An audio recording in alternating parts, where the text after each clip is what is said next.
Olá, colecionadores e seguidores do canal Coisa de Colecionador, mostrando aqui a minha camiseta bacana do Deep Purple, tá?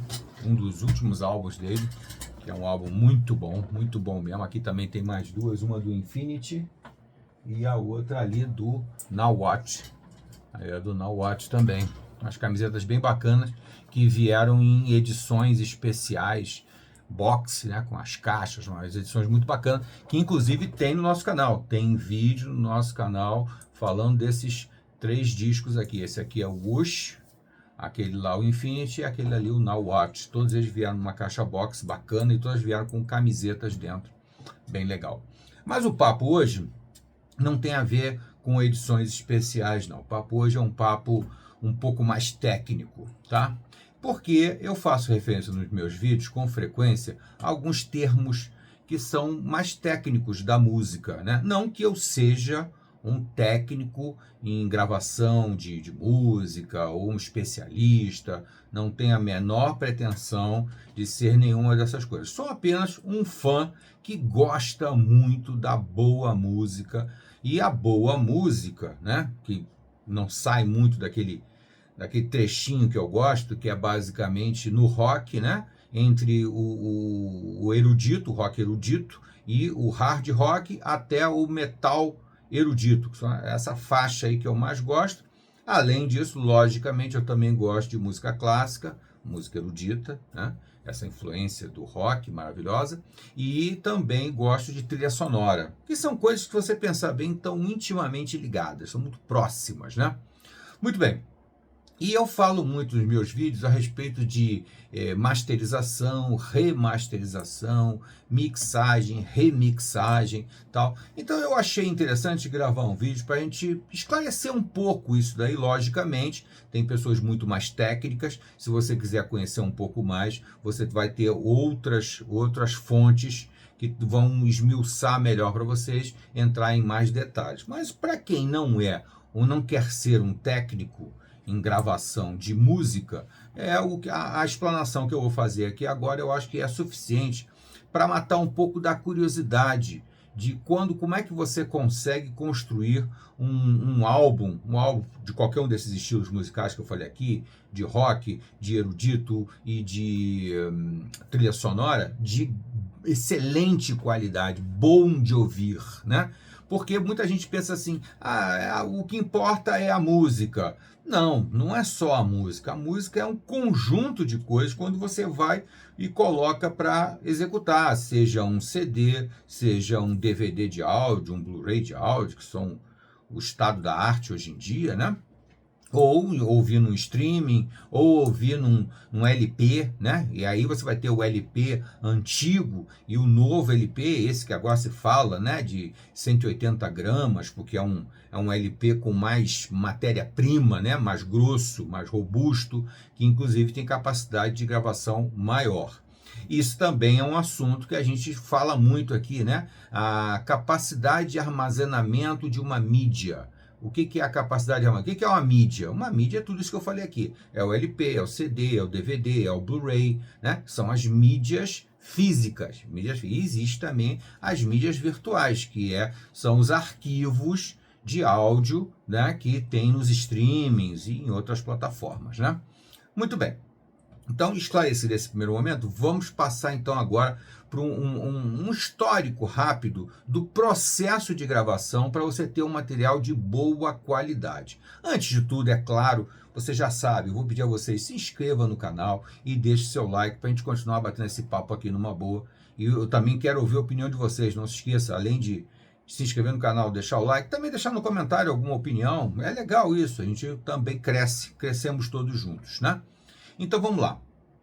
O processo de gravação, existem inúmeras formas de você falar do processo musical, né? Que inclui desde a composição da música, quando você vai botar no papel mesmo, vai executando e vai compondo, e até o processo de venda da música, né? Todo aquele procedimento.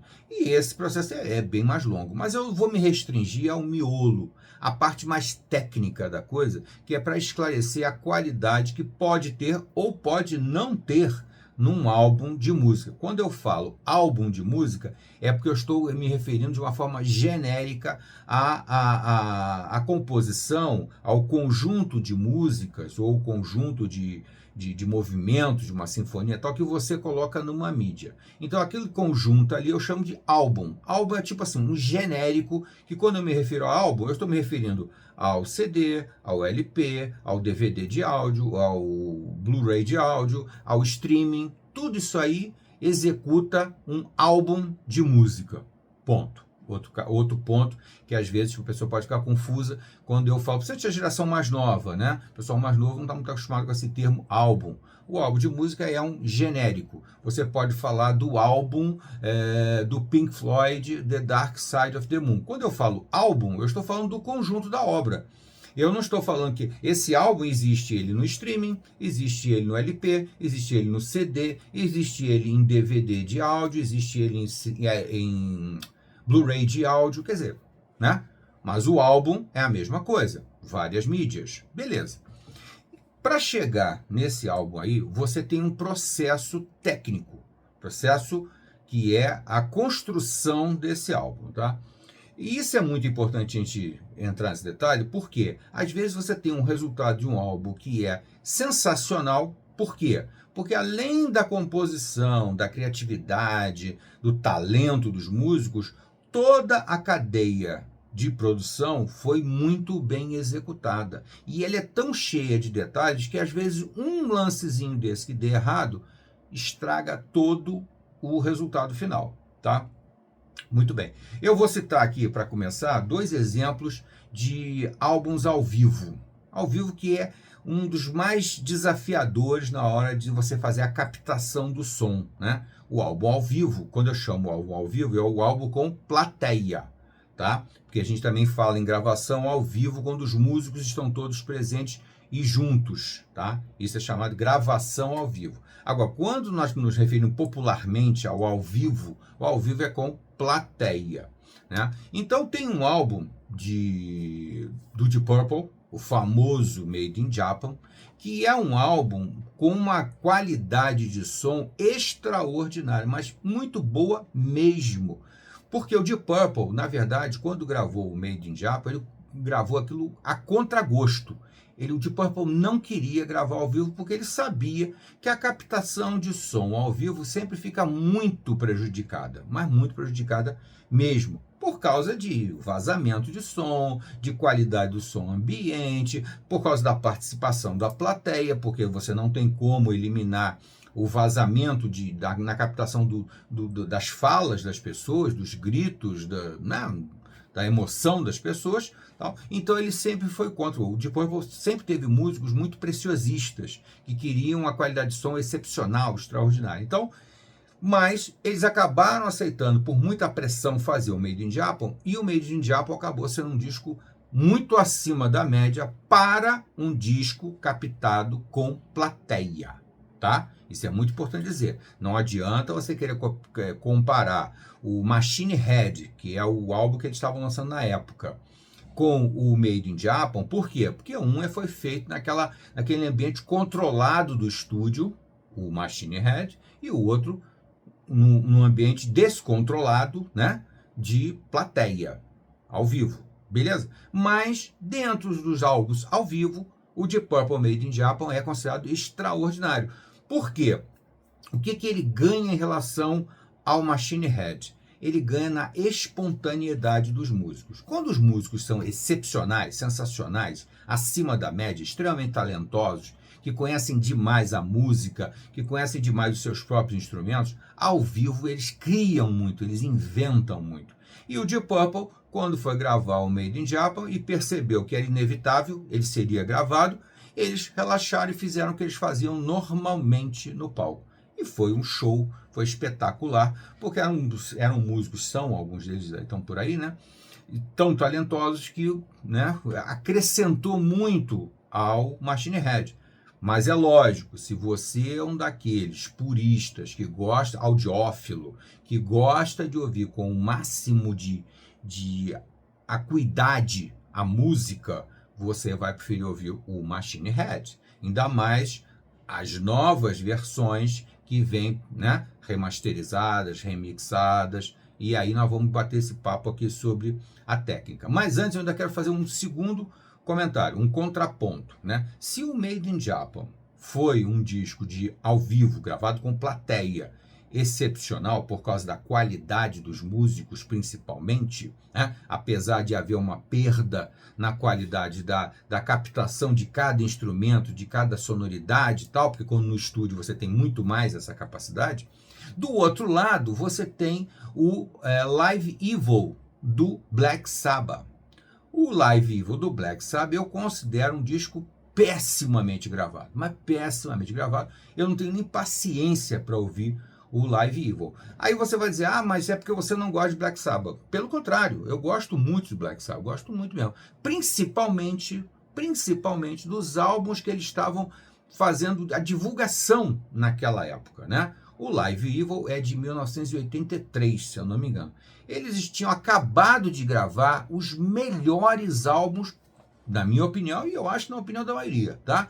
Que eram o Heaven and Hell e o Mob Rules, que são dois álbuns extraordinários, impecáveis, de ponta a ponta. Não tem como você ouvir o Heaven and Hell se não for da primeira à última faixa. Não tem como você ouvir o Mob Rules sem ouvir da primeira à última faixa. Não tem como. São discos excepcionais, para mim, os melhores discos do Black Sabbath, incluindo, eu vou fazer uma concessão aqui, é um disco do Ozzy, que é o Sabotage.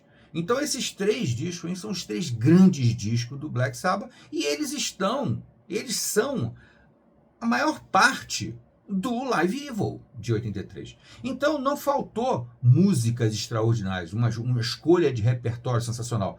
É sensacional o repertório do Live Evil, não tenho a menor dúvida disso. Os músicos eram os mesmos que gravaram no estúdio. Tudo bem que eu sou obrigado a fazer uma ressalva aqui, né?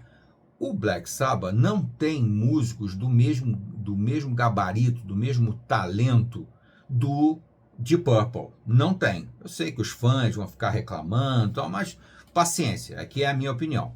Os músicos do Black Sabbath funcionam muito bem em conjunto. Em conjunto eles funcionam muito bem. São tecnicamente muito ligados, muito interligados. E nesse momento estavam tipo assim, no auge da carreira. Depois disso, os discos decaem completamente. E antes do Sabotage, os discos são interessantes, são bons, mas não chegam ao nível desses três álbuns aí. O Sabotage, o Mob Rules e o Heaven and Hell. Então, logicamente, quando se falou em Live Evil, eu já falei logo assim, gravar ao vivo é sempre um risco muito grande. É difícil você ter um grande álbum gravado ao vivo. É claro que existem exceções, que é o caso, por exemplo, do Rick Wakeman, Viagem ao Centro da Terra, que funcionou extraordinariamente bem ao vivo. Mas isso foi uma exigência criativa do Rick Wakeman. Ele queria gravar daquela forma que ele achou que aquilo faria muita diferença. E fez muita diferença. Ficou realmente extraordinário. Outro exemplo bom é o Pinturas em Exibição, do Emerson Lake Palmer. Mais uma vez, que foi gravado ao vivo, era uma adaptação de uma peça clássica, né, do Mussorgsky, e que realmente também ficou extraordinário, exatamente por causa da interação dos músicos com a plateia, tá? Mas aí eu estou falando de dois, o Rick Wakeman por um lado e o Emerson Lake Palmer por outro, que são virtuosos, são gênios, né? Dominam os instrumentos deles assim de uma maneira muito acima da média. Então isso, quando vai para o ao vivo, ganha muito. Não é o caso do Black Sabbath. O Black Sabbath são músicos que executam basicamente a música que eles fizeram no estúdio, eles gravaram no estúdio, eles executam ao vivo. Então não tem esse ganho de criatividade, de improviso, não tem. Isso não tem no Black Sabbath, no Live Evil não tem. E por outro lado, para complicar a coisa, o Live Evil foi extremamente mal gravado.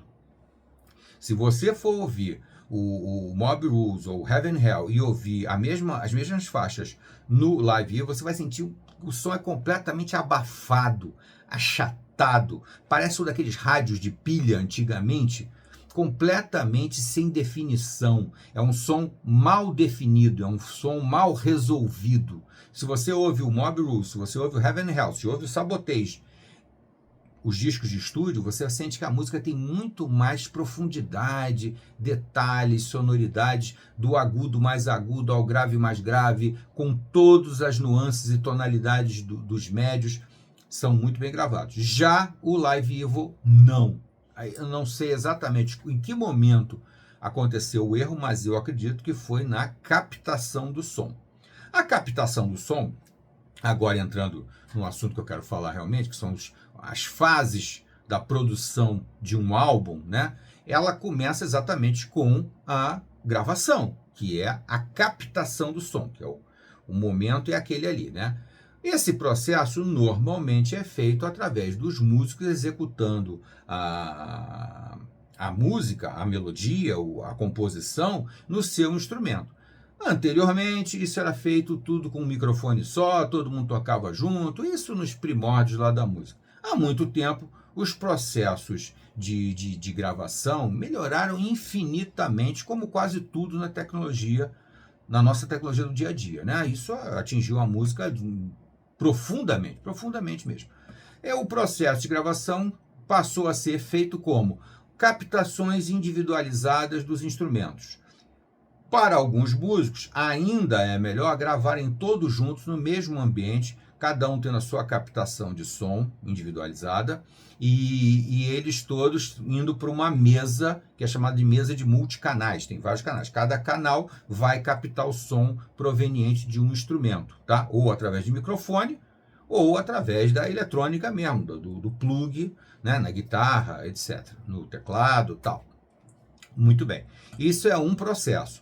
Dentro da gravação, você também pode fazer isso de outra forma, que é isolando os músicos de tal forma que eles ainda se enxerguem, né? Os estúdios são individualizados, a captação de cada um é separada e cada um vai ter a sua pista, pista que eu digo é o local onde corre os potenciômetros, os botões para a pessoa fazer a equalização que vai ser feita posteriormente, tá? Mas ali é feita aquela captação nas pistas que você tem disponível. Quanto mais pistas, mais captação de som você pode ter. Por exemplo, na bateria, você pode ter captação, ter 3 ou 4 captações, uma num tambor, a outra num bar, num bumbo, a outra num prato, etc. Então, tudo isso aí vão entrando nas pistas separadamente, tá? Que pode ser com os músicos todos se olhando no mesmo ambiente, mas aí você pode ter uma interferência de um para o outro, um vazamento de som, e pode ser em câmaras estanques com os músicos se vendo através de vidros, né? Que também mantém a interação entre os músicos, né? Geralmente os músicos assim mais empolgados, mais talentosos, tal, eles preferem isso aí porque com isso, dessa forma, eles conseguem manter a qualidade máxima, mas manter também a emoção do momento da gravação, tá? Isso é chamado de gravação ao vivo, tanto com todo mundo junto, como cada um em sua câmara estanque, né? Mas ainda se enxergando, tá? E esse processo também pode ser feito, essa captação, através do chamado overdubbing.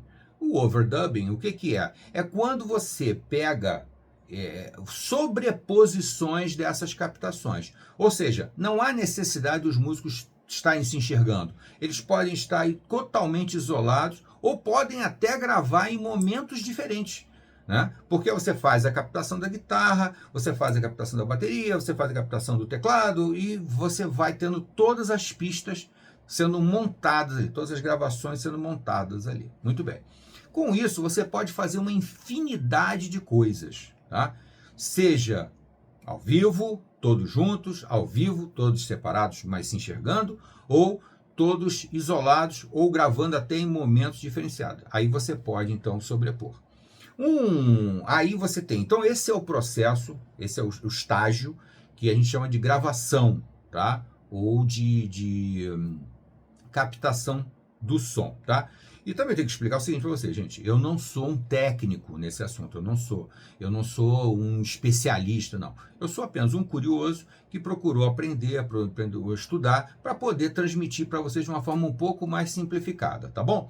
Então nós temos então esse processo aí que eu acabei de explicar, que é a gravação, que pode ser feita dessas formas aí.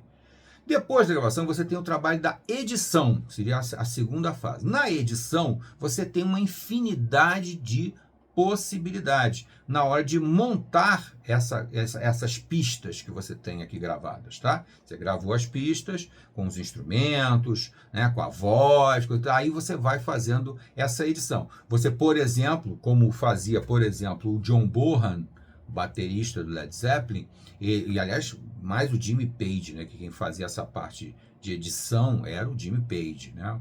O John Bonham gravava a bateria e depois o Jimmy Page fazia o quê? Uma sobreposição das baterias, ou seja, ele pegava um momento de bateria, gravou, aí outra coisa também, essa questão da gravação do que o overdubbing propicia, ela simplesmente permite com que o mesmo músico grave diversas vezes. Ele faz a bateria uma vez da música, aí tá, guarda. Faz uma segunda vez, faz uma terceira vez e depois ele vê qual delas ficou melhor. E você no overdubbing, você vai montando o seu quebra-cabeça musical, tá?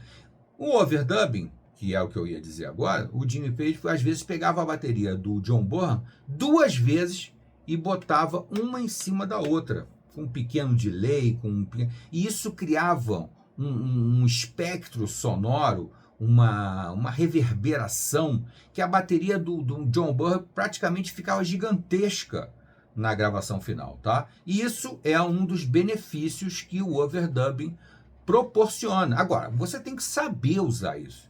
Não só tecnicamente, aí é fundamental, senão você não vai conseguir fazer nada, mas também em termos emocionais, em termos de sensibilidade musical. Porque você pode fazer um overdub e ficar uma porcaria, estragar completamente a música. Por outro lado, você pode fazer um trabalho bacana, como esse que é o caso do Led Zeppelin, que o trabalho do engenheiro que fica ali na montagem da música, começando na edição, passando pela mixagem e terminando na masterização, é fundamental. O cara tem que ser músico, o cara tem que saber muito, porque senão ele pode valorizar a beça música ou pode estragar completamente. Então, na edição, você vai selecionar o que você vai aproveitar. É essa hora que você começa a fazer a montagem da coisa. E logo em seguida, eu tenho até um apontamentozinho aqui, gente, que eu vou recorrer para lembrar de algumas nomes. Aí na edição você tem esse trabalho que é fundamental. E depois você entra, então, na mixagem. Na mixagem é quando você já fez uma edição, você vai começar a fazer uma montagem que é para você, então, ter o quadro melhor possível de equalização, de renderização, que também é fundamental. O que é a renderização? É quando você, observando o que você tem de música gravado, você vai decidir como é que ela vai ser montada para uma determinada mídia, porque também tem muita diferença, tá? Uma mídia pode ser mais sensível a determinado espectro sonoro e já outra mídia pode ter menos. E aí há uma variação. Se você, mídia que eu digo, novamente eu estou repetindo, LP, CD, Blu-ray, DVD de áudio, streaming, você tem que saber para onde vai essa gravação, esse master. O que é o master? O master é o produto final da música que vai ser encaminhado então para a gravadora, para quem vai prensar o disco ou vai gravar o CD e tal. Então isso daí é um trabalho basicamente de renderização. Ainda tem também, durante a mixagem, a masterização, você também faz a compilação. O que é a compilação? É você somar as músicas, é você ir colocando faixa a faixa, fazendo o decréscimo do som, ou aumentar do som, definindo qual vai ser o espaçamento entre as músicas, que eles, né? Quando você bota um disco, tem um espaçamento, seja CD, seja LP, seja o que você quiser, sempre tem um espaçamento, uma música não cola na outra, né? E quando a música, por exemplo, são várias faixas que compõem uma mesma música, aí você não deixa espaço quase nenhum. Quando são coisas bem independentes, então tem um espaço maior. Isso é o que a gente chama de compilação. Então você teve até agora o processo de gravação, com aqueles 3 processos, basicamente 3 métodos de fazer a captação do som, tá certo? Depois você teve então a edição, quando você faz uma tomada, observa tudo que você já tem ali para montar, tá? E começa a fazer a montagem, vem então a mixagem, que vai começar a perceber como cada um daqueles instrumentos e a voz, em que proporção eles vão entrar. Né? Se vai entrar com, se você vai aumentar o volume da voz, por exemplo, a voz ficou um pouco baixa, vamos aumentar o valor da voz. Por outro lado, a bateria ficou muito alta, então você reduz um pouco a bateria. É um trabalho quase tão artístico quanto tocar um instrumento, gente. É incrível como isso aí é fundamental. Porque você pode criar um equilíbrio extraordinário ou pode criar um desastre. Tá? E isso acontece. O caso do Black Sabbath que eu comentei, mas ali é uma situação particular porque é uma gravação ao vivo, tá? Aí as imponderabilidades são enormes, tem muita coisa que pode dar errado ali, né, na captação do som. Mas você sente nitidamente que vários instrumentos estão abafados, estão mortos, você não percebe eles, você não consegue ouvir. Não adianta aumentar o volume, só fica uma coisa ruim com volume alto, não muda nada. Já, por outro lado, se você pega o disco de estúdio, por exemplo, do Mob Rules, você tem uma experiência sonora muito mais intensa, muito mais profunda. Você percebe cada um dos instrumentos tocando e tal. Logicamente, isso também sofrerá interferência do equipamento que você usa. Né? Se você usar um fone de ouvido, é de um jeito, você vai ouvir com caixa de som, é de outro jeito, e tudo isso aí vai interferir. A qualidade do equipamento que você usa também vai interferir. Então, basicamente, gente, nós temos aí o processo de gravação, captação de som. Depois você tem a edição, que começa a fazer o processo de montagem do que você conseguiu na captação.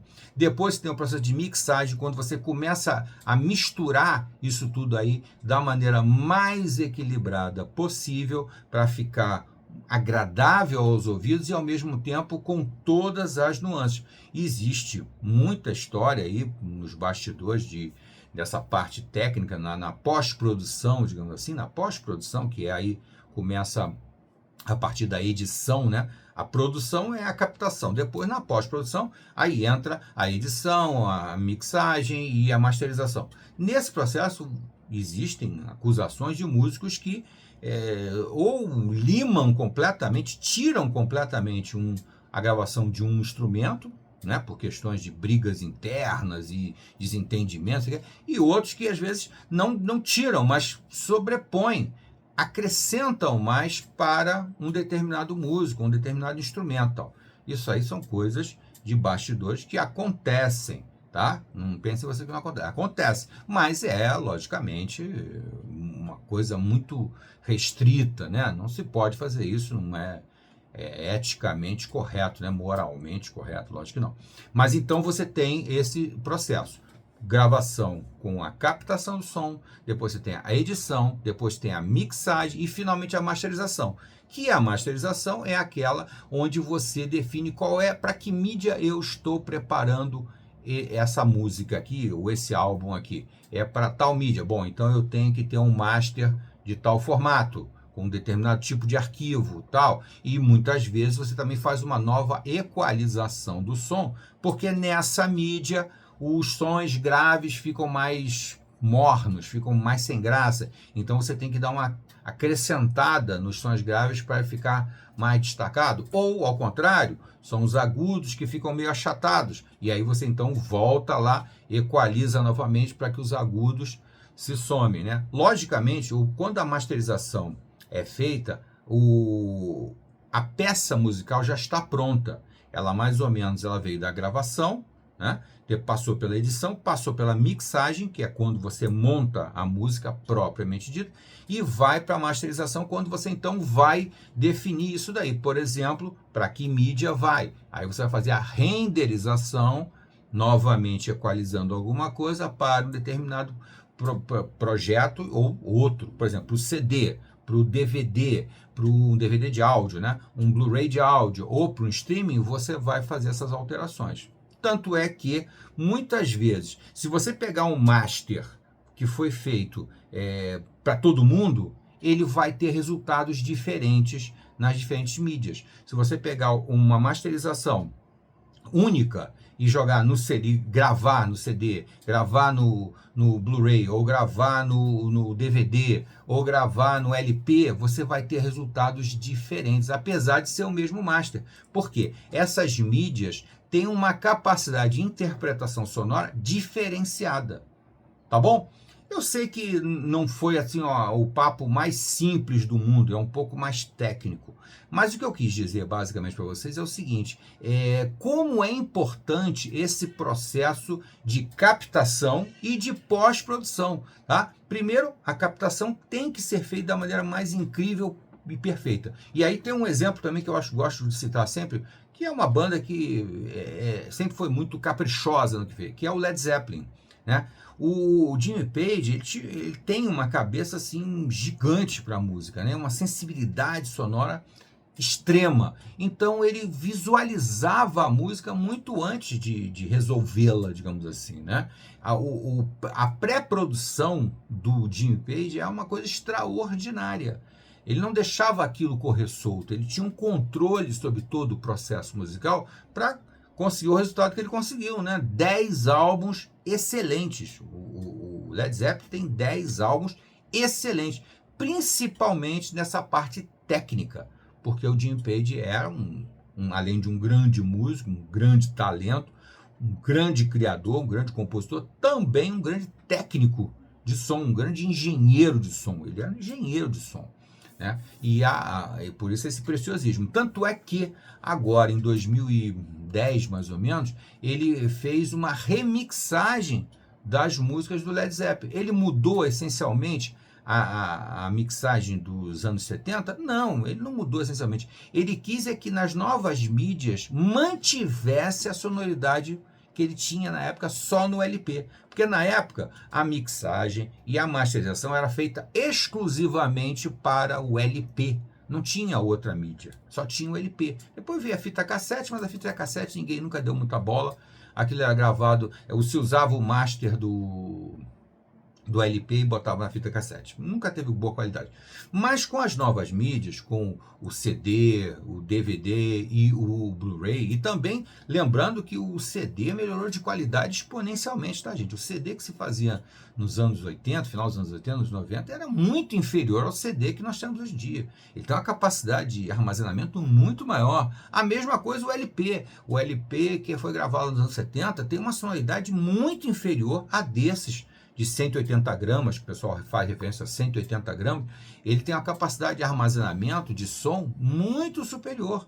Então, a qualidade sonora melhora muito. E os processos, que foi mais ou menos o que eu quis explicar aqui para você nessa aulinha aqui, melhoraram também infinitamente. Então, o que ele fez quando remixou e remasterizou, ele pegou lá na metade do processo, né? Só deixou a produção do lado, depois ele pegou toda a pós-produção, ele refez toda a pós-produção, foi na verdade para trazer para essas novas mídias a mesma qualidade de som que ele ouvia quando foi feito lá nos anos 70. Logicamente, muito inferior à capacidade de hoje. Então ele pegou os originais, as captações de som originais da gravação, provavelmente dito, abandonou tudo que tinha sido feito de mixagem, de masterização daquela época e refez desde a edição. Refez a edição, refez a mixagem, refez a masterização, porque aí quase que é obrigatório. Se você mexer no primeiro, você tem que mexer nos últimos.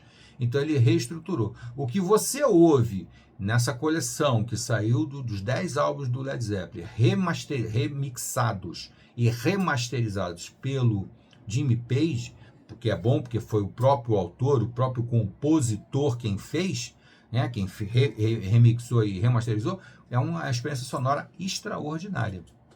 Realmente sensacional. Então, fica aqui esse papo. Foi um papo um pouco mais longo do que o meu normal, mas eu acho importante para quem gosta de música e de música de qualidade, entender um pouquinho dos processos de gravação, né? Gravação até a pós-produção, né? E também entender um pouquinho quando nós falamos aqui, por exemplo, de esse álbum aqui foi remasterizado em 2014 ou em 2016. Isso é muito importante, porque já não é mais o master original, o original da época dos anos 70, porque essas músicas quase todas são dos anos 70, que está sendo usado numa edição nova de CD. Não é, é uma coisa nova, ou ele foi pelo menos remasterizado, ou seja, pegaram a mixagem original daquela época e adequaram ela às novas mídias, aos novos CDs, que tem capacidade maior, aos novos LPs, que tem capacidade maior. Então a masterização, para você comprar um álbum novo, é fundamental que tenha sido refeita. Essa é fundamental, não tem como.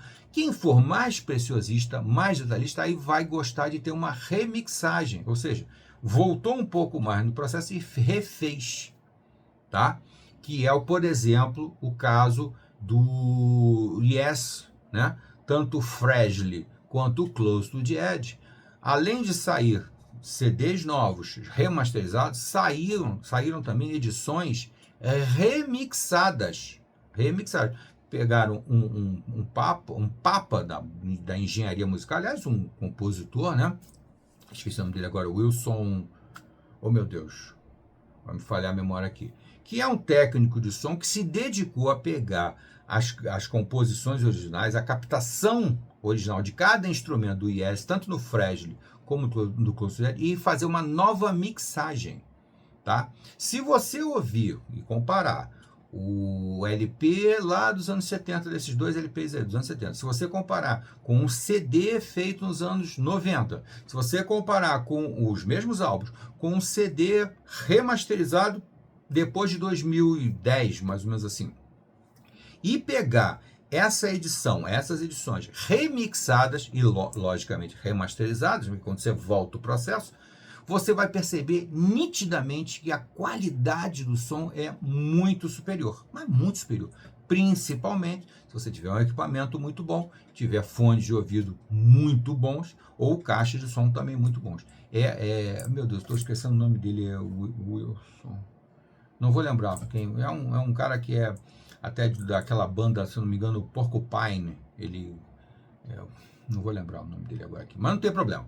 O que eu quero exemplificar para vocês é basicamente a parte técnica, como é importante para essas novas edições de colecionador virem pelo menos remasterizadas, se possível também remixadas. A qualidade de som do que era bem simplesinho lá nos anos 70 fica muito maior, fica impressionante. Tá bom, gente? Desculpa o papo mais longo aqui, mas esse assunto é um pouco mais extenso. E se você não concordou com o que eu falei, conhece um pouco mais, quer ajudar, pode deixar nos comentários, que aqui é humildade total. Não sou doutor no assunto, sou apenas um fã que procura entender mais para poder escolher melhor o que comprar, o que colecionar, tá? Porque senão você não é um colecionador, você é um acumulador, não é mesmo? Até a próxima.